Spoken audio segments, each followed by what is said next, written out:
Olá, graça e paz. Eu sou o apóstolo Miguel Ângelo da Igreja Evangélica Cristo Vive. Sou um servo de Deus que tem uma função, uma chamada e uma missão: proclamar o Evangelho de nosso Senhor e Salvador Jesus Cristo. Estou aqui em nome da Igreja Cristo Vive, a quem eu muito amo, eu amo a minha igreja, em nome do povo deste santo ministério. Durante 3 dias, você vai ouvir uma mensagem muito importante, muito esclarecedora, muito intrigante e instigante, que eu preguei no Natal, mas que ela é atemporal. Vamos falar sobre o real significado do Natal. Nós entendemos que este período que vivemos anteriormente, por causa do marketing, da modernização, ele destoou totalmente do significado, do que significa, o que representa realmente a vinda de Jesus Cristo. Eu quero lhe mostrar isso, vai lhe fazer bem, vai lhe ajudar neste início do ano a você se programar em cima da palavra, do poder de Deus, da sabedoria de Deus, para ter um ano espetacular, extraordinário, maravilhoso. Com vocês, a mensagem sobre o real significado. Por que Jesus veio? Eu volto em seguida. Até já. O verdadeiro conhecimento, sabendo o que significa e por que precisamos do Natal. Vamos abrir a Bíblia Sagrada, por favor. No livro do profeta Isaías, há uma palavra muito importante que começa aqui a revelação do entendimento de por que precisamos do Natal. Diz assim a palavra do Pai, em Isaías 59, 2: mas as vossas iniquidades fazem separação entre vós e o vosso Deus, e os vossos pecados encobrem o seu rosto de vós, para que vos não ouça. Que palavra! Meus amados, poucas pessoas pensam por que precisamos do Natal. Poucas pessoas pensam. A maioria celebra sem entender o real significado do Natal. Então, qual é a razão? Qual é a razão? Por que nós precisamos do Natal? Nós celebramos o nascimento de Jesus Cristo, a vinda do Salvador. Esta é a razão do Natal. Em Mateus 1, 21, Mateus diz: ela dará à luz um filho e lhe porás o nome de Jesus, porque ele salvará o seu povo dos pecados deles. Então aqui está a chave. Nós precisamos do Natal, porque sem o Natal, sem o nascimento de nosso Senhor e Salvador Jesus Cristo, todos nós, irremediavelmente, estávamos perdidos. Sem o Natal, sem o nascimento de Jesus, toda a humanidade iria direta para o inferno. Sem o Natal, sem a manjedoura, sem a Virgem Maria, sem os pastores, sem as ofertas de incenso, ouro e mirra, e sem os fatos que fazem o que é o Natal ser o Natal, nós estaríamos eternamente perdidos. Então, estaríamos perdidos e sem esperança. Por que, apóstolo? Porque todos nós nascemos em pecado. Todos. E não poderíamos fazer absolutamente nada para sairmos do pecado e da morte eterna. Nenhum homem tem a capacidade ou teria capacidade de se auto-salvar. Então Deus é santo. E claro que por causa do pecado, você tem que saber que Deus não tolera o pecado. Nenhum pecado é tolerado por Deus. Veja, Ele não nos ouviria, porque nós éramos pecadores. Nós permaneceríamos no pecado. Nós estaríamos vivendo debaixo de maldição. Você sabe que a maldição tem 3 fatores muito importantes. Primeiro, maldição significa eternamente separados de Deus. Segundo, a maldição significa pobreza. Terceiro, a maldição significa doença. E lembre-se o que a Bíblia diz, que Cristo se fez maldição em nosso lugar, Ele foi o nosso substituto, para que nós, livres da maldição da lei, pudéssemos ser justos. Então, sem Jesus, nada disso aconteceria. Sem o Natal, nada disso sucederia. Sem o evento e tudo aquilo que faz parte do evento que levou ao nascimento de Jesus, sem isto, estaríamos irremediavelmente perdidos. Vamos agora à profecia de Isaías, porque isso é fundamental. Ele disse: as vossas iniquidades fazem separação entre vós e o vosso Deus. Então, o fato de todos nós termos nascido pecadores e vivermos anteriormente a Jesus em iniquidade, isto nos separava de Deus. Isto era um sintoma da maldição, separados eternamente de Deus. E a Bíblia diz: e os vossos pecados encobrem o seu rosto, Ele não ouve. Então veja o estado de vida de uma pessoa que não tem Jesus. Primeiro, ele está separado de Deus. Segundo, o pecado encobre o rosto de Deus. Terceiro, Deus não ouve. Esse é o estado de que não tem Jesus Cristo. Nós precisamos de entender isto, porque Paulo disse em Romanos 3:23, todos pecaram, todos, e todos carecem da glória de Deus. Versículo 24, sendo justificados gratuitamente por sua graça, mediante a redenção que há em Cristo Jesus. Então, sem o Natal, não haveria graça e não haveria o quê? Redenção. Meus irmãos, nós temos que entender isso, porque no versículo 25 diz: a quem Deus propôs no seu sangue como propiciação. Ainda tem outro fato, é que depois o sangue derramado na cruz foi a propiciação, ou seja, o pagamento pelos nossos pecados. O ser humano não poderia. Ele poderia dar o corpo a queimar, ele poderia fazer qualquer tipo de sacrifício, mas para pagar o preço, a propiciação, só Jesus Cristo. E ele disse que, como propiciação, como pagamento de pecados, mediante a fé, manifestar a justiça, por ter Deus, na sua tolerância, deixados impunes os pecados anteriormente cometidos. Então, por que nós precisamos do Natal? Primeiro, porque sem o Natal nós estaríamos perdidos. Segundo, porque sem o Natal não haveria graça de Deus. Terceiro, sem o Natal não haveria justiça de Deus. Quarto lugar, nós nunca poderíamos nos perdoar dos nossos pecados. Nem nenhum homem poderia fazê-lo. Paulo vai mais adiante e explica em Romanos 5:20, sobreveio a lei para que avultasse a ofensa, mas onde abundou o pecado? Eu gosto deste versículo.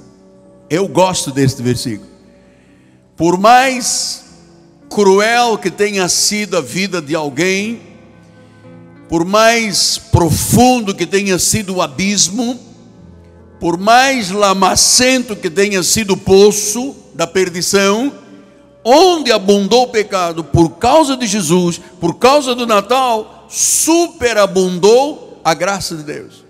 Então a graça superabundou, ou seja, ela cobre todos os pecados, ela cobre todos os problemas, ela realmente é a razão do Natal. Versículo 21, a fim de que como o pecado reinou pela morte, assim também reinasse a graça pela justiça, para a vida eterna, mediante Jesus Cristo nosso Senhor. E aí vem um outro detalhe muito importante, para nós evangélicos é que sem o Natal não haveria vida eterna. Imagina você, seria muito triste. Vamos pensar nesse fato, porque é uma realidade. A pessoa terminar dentro de um caixão debaixo de 7 palmos de terra. Então nós estamos entendendo que o Natal é fundamental, porque através de Jesus nós tivemos nossos pecados totalmente justificados e anulados, fomos justificados, o seu sangue foi a nossa propiciação, onde havia pecado passou a abundar e a superabundar a graça de Deus, e aí vem a vida eterna. Olha, amados, só o povo cristão tem esta certeza. Se você falar com um espírita, ele não tem a certeza de onde passará a eternidade. Se você falar com uma pessoa muçulmana, ela não tem a certeza de onde passará a eternidade. Se você falar com um católico, ele é capaz de dizer, bom, quem sabe, não sei o que haverá. Então, esta consciência da vida eterna mediante Jesus é outro fato do porquê que precisamos do Natal. Romanos 6, 1 e 2. Que diremos, pois, permaneceremos no pecado para que seja a graça mais abundante? Versículo 2, de modo nenhum. Como é que nós vamos viver no pecado, nós que para ele morremos? Então agora vem outro fato da importância do Natal. É que através de Jesus, o Senhor olha para nós e nos vê mortos ao pecado. O cristão lavado no sangue de Jesus, o cristão que teve um novo nascimento, que teve uma regeneração, passou da morte para a vida, das trevas para a luz, da ira para a graça, não tem retrocesso. Ele não passa da graça para a ira, da luz para as trevas, da vida para a morte. Não há retrocesso. Uma vez em Cristo para sempre. Uma vez salvo, salvo para sempre. Uma vez perdoado, perdoado para sempre. Versículo 11, então, explícito nisso. Assim também vós, considerai-vos mortos para o pecado, mas glórias a Deus, mas vivos para Deus. Agora vem um outro fator, é que sem Jesus nós continuaríamos mortos em pecados e delitos. O Senhor não nos ouviria, o Senhor encobriria o seu rosto, as iniquidades nos separariam, mas em Cristo nós estamos vivos. Amado, só está vivo na realidade quem tem Jesus Cristo como Senhor e Salvador. Sem Jesus, Paulo disse, estando vós mortos em pecados e delitos, Ele vos deu vida. Estávamos mortos, mas Ele nos deu vida, por isso nós nos consideramos mortos para o pecado. O pecado, diz o versículo 14, um dos versículos chaves da revelação da graça de Deus, o pecado não terá mais domínio sobre vós. Diga, não terá. Pois não estáis debaixo da lei. Significa que quem está debaixo da lei, o pecado está sempre ali, à tona da sua pele, dos seus pensamentos. Os próprios pregadores da lei trazem isto à memória do povo. Eu às vezes ouvia no passado o pregador olhando para a sua igreja dizendo, ó pecadores. Quando a Bíblia diz que nós estamos mortos ao pecado, não estamos mais debaixo da lei, estamos sim debaixo da graça. Então, quem vive a graça de Deus não é mais um pecador, foi pecador. Mas graças a Deus por Jesus. Pastor, mas eu pequei brabo. Olha, onde abundou o pecado, superabunda a graça de Deus. Diga glórias a Deus. Diga, eu não estou debaixo da lei. Logo, o pecado não terá domínio sobre mim.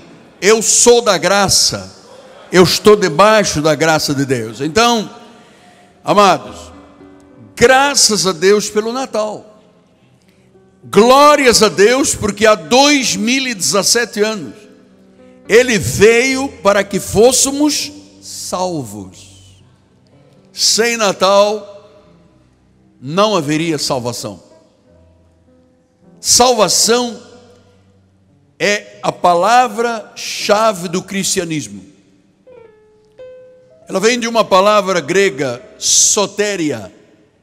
Soteria quer dizer salvação, quer dizer libertação, quer dizer cura, quer dizer remédio, quer dizer livre do inferno, quer dizer livre da maldição. A palavra soteria, soteriologia, a teologia da salvação, é a mais fundamental palavra de revelação que você precisa de ter. Porque ela é lato sensu. Ela não é stricto sensu, é lato sensu. Salvação é uma obra completa que só nosso Senhor e Salvador Jesus Cristo poderia fazer. Maomé não pode. Shirvá não pode. Buda não pode. Nenhum Deus desta terra pode, só Jesus Cristo. Então, veja que em Hebreus 7:25, isso por isso também pode salvar totalmente. A obra de Jesus é completa. Olha, amado, não acredite que Deus faz uma parte e você tem que fazer a outra parte. A lei diz isso.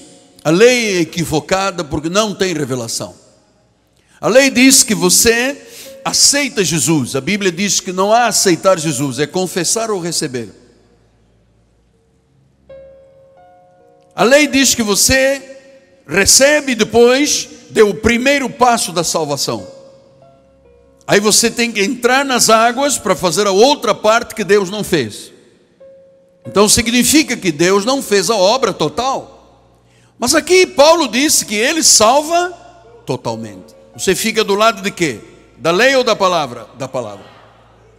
Diz que salva totalmente. Ou seja, primeiro porque a salvação independe do homem. Nenhuma participação existe quando se trata da salvação. O homem não participa de nada. Por que, apóstolo? Porque está morto em pecados e delitos. Morto não tem vontade. Segundo lugar, não é verdade que eu faço 50% e Jesus faz os outros 50%. Nós estaríamos liquidando com a obra da cruz. Nós estaríamos anulando o sacrifício. Nós estaríamos dizendo que Ele não foi a propiciação. Ele não pagou totalmente. Eu vejo os pregadores da lei dizendo isto. Deus faz a sua parte, você tem que fazer a sua. Não, a Bíblia diz que Ele salva totalmente. Pastor, mas então por que as pessoas acham que o batismo é o outro passo que Deus não deu? Porque eles não sabem que batismo não é parte da nova aliança. Batismo é uma cerimônia que uma única tribo dos essênios, onde Jesus e o primo dele, João Batista, vinham, ou vieram. O próprio Cristo nunca batizou ninguém. E ainda no tempo em que manifestava alguma participação na lei, o apóstolo São Paulo, ele disse, olha, eu ainda batizei Crespo e Gaio, mas Deus não me chamou para batizar. Deus me chamou para pregar o Evangelho. Então ele estava dizendo que o batismo era uma cerimônia dos judeus, é uma cerimônia da carne. Não existe banho nenhum, ou num batistério, ou num rio, ou numa lagoa, ou no Rio Jordão, não existe nenhuma água com a capacidade de arrancar os pecados do homem. Isso foi preciso, que um cordeiro perfeito, aleluia, o cordeiro perfeito, Jesus, ele naquela cruz, ao derramar o seu sangue, aquele sim o sangue, ele nos comprou, nos resgatou, nos tirou da morte para a vida. E desta vida não há mais morte espiritual. Isso é tudo o que você precisa de saber nas questões do Natal. Porque nós não estamos debaixo da lei, estamos debaixo da graça. Entendemos que Ele salva totalmente, não salva parcialmente. Paulo um dia, nesse discurso inflamado que ele teve com a igreja dos Gálatas, que é a minha carta preferida, ele disse aos Gálatas, olha só, vocês estão sendo insensatos. alguém está iludindo vocês. Estava se referindo a Pedro, a Tiago, a Marcos, a João, os da lei. Ele disse: vocês começaram na graça e agora estão indo para a lei? Você não vê que isso é uma insensatez? Você não sabe que alguém está te embruxando? Não precisa ir lá, eu vou sozinho, porque este Gálatas capítulo 3 é fundamental para o nosso conhecimento. Olha como é que Paulo diz em Gálatas 3:1. Ele disse: ó Gálatas insensatos, quem é que vos fascinou? Paulo tinha estabelecido uma igreja baseada na graça de Deus, mas a igreja recebeu a visita de Pedro, de Tiago, de João, daqueles que se achavam colunas da igreja, e começaram a envenenar a igreja, dizer: não, vocês têm que voltar às obras de Moisés. Então Paulo diz: quem é que te fascinou? Você sabe, essa palavra fascínio vem do original grego baiskainos. Quer dizer, baiskainos é quem é que te enfeitiçou? Quem é que te embruxou? Significa que a lei tem essa capacidade de iludir a pessoa, de enfeitiçar a pessoa, de embruxar a pessoa. E ele disse: você, me diga uma coisa, Jesus Cristo foi exposto e crucificado, eu quero saber apenas isto: você recebeu o Espírito pelas obras da lei ou pela pregação da fé? Então, se é pela pregação da fé, não tem mais obras da lei. Ah, apóstolo, então significa que nós aqui não fazemos obras da lei porque as obras da lei são obras da carne? É verdade. Olha, eu vou lhe dizer, amado, você poderia bater com a cabeça neste altar o dia inteiro, você poderia lamber o pó da igreja toda, você poderia se autoflagelar, Deus não receberia nada disso na tua vida, porque já foi feito um único sacrifício. Aleluia. E para sempre. E para sempre. O único sacrifício que Deus recebe é o culto racional. É isso que nós estamos fazendo. Ele chama de sacrifício vivo. Então eu não venho à igreja para um show, eu venho à igreja para um sacrifício vivo do meu corpo diante de Deus, para a minha celebração, para a minha intimidade com Deus, para os meus cânticos ao Senhor, as minhas palmas para Deus, ouvir a palavra, envolver a minha vida na obra do Senhor. Isto é fundamental, mas o único sacrifício que Deus recebe é que às vezes a pessoa, como não tem fé, não usa a sua fé, ela acha que pagando algum tipo de preço vai barganhar o coração de Deus. Deus não recebe isso aí. Aliás, nessa carta que é a alforria do cristão, Gálatas é fundamental para a vida espiritual. Nós vamos estudar isso no início de janeiro, porque é a carta da independência, da liberdade do cristão. Ele disse: foi para a liberdade que Cristo vos... O verdadeiro conhecimento, sabendo o que significa e por que precisamos do Natal. Então, graças a Deus, você ouviu a primeira parte de 3 dias, 3 mensagens, 3 partes da mensagem sobre o real significado da vinda de Jesus. E eu queria deixar-lhe um convite muito importante. Venha começar o seu ano na casa de Deus. Deus tem esperado por você. Ele é paciente. Ele é sábio, todo-poderoso, mas Ele é justo. E chegou a hora de você dar aquele passo de fé que Ele quer que você dê. Você sabe quantos livramentos o Senhor já lhe concedeu? Quantas vezes você seria levado por caminhos escuros e Deus não deixou? Quantas situações poderiam ter levado a tua vida, mas Deus disse não, é porque Ele tem um plano perfeito na tua vida. Venha conhecer a Cristo vive. Venha começar este ano na casa do Pai. Nesta próxima quarta-feira, amanhã, teremos um grande culto falando sobre a visão de Deus para a nossa vida neste ano de 2018. Aqui na Rua Maricá, 320, esta rua é paralela a Cândido Benício, próximo do BRT da Pinto Teles e da 28DP. Aqui está a Catedral Cristo Vive, o seu lugar, a sua vida, as suas raízes, que darão frutos para a glória do Senhor. Amém? Amanhã voltamos para a segunda parte da mensagem. Quero me despedir de você, agradecendo a Deus pela oportunidade de compartilhar a palavra, agradecer ao povo da Igreja Cristo Vive. Em meu nome, apóstolo Miguel Ângelo, minha amada esposa, Bispo Roxana, todo o governo da igreja, dizemos: Ele é real, Ele é verdadeiro, Ele é o Todo-Poderoso. Até amanhã, em nome de Jesus.